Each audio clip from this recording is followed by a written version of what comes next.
Assalamu alaikum everyone, welcome to today's Chainlink video update for Sunday 5th. And right now I'm on the 4-hour time frame here.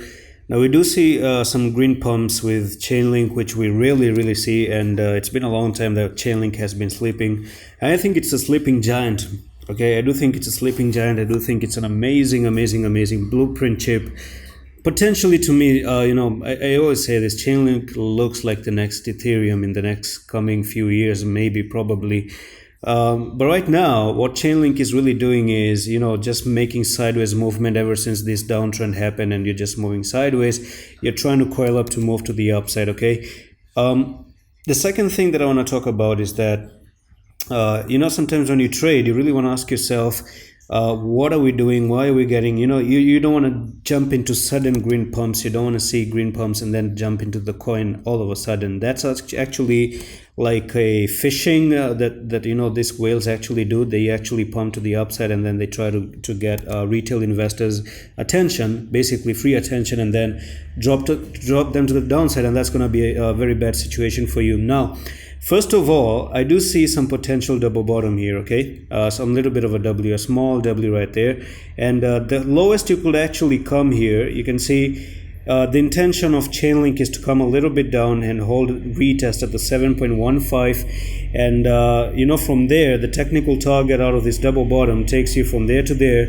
And from wherever you're breaking out, if the retest is actually successful, then you're looking for Chainlink to basically come up here to 7.65, which will be a very small scalping opportunity from there to there, nearly 6 to 7%, which is not bad, which is actually quite good, okay, on a daily time basis.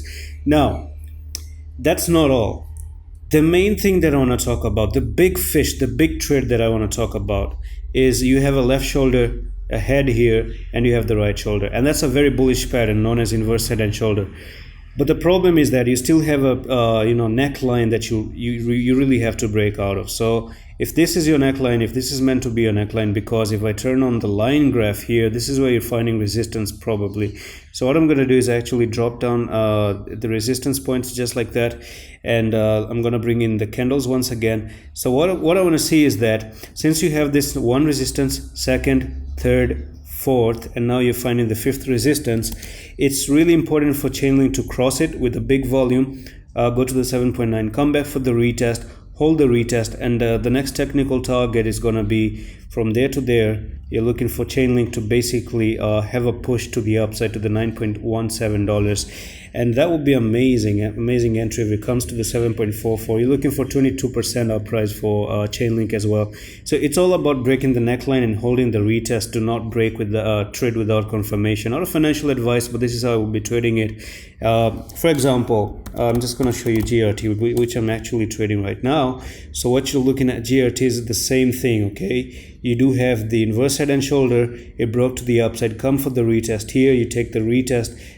Does it fail? Can it go down? Yes, certainly it can go down, but the risk is very small, but the reward is really high. And the same goes for Chainlink as well. You want to see something very similar to what the graph is doing right now. And that's it for today's update. I'm going to see you in the next one. Allah Hafiz.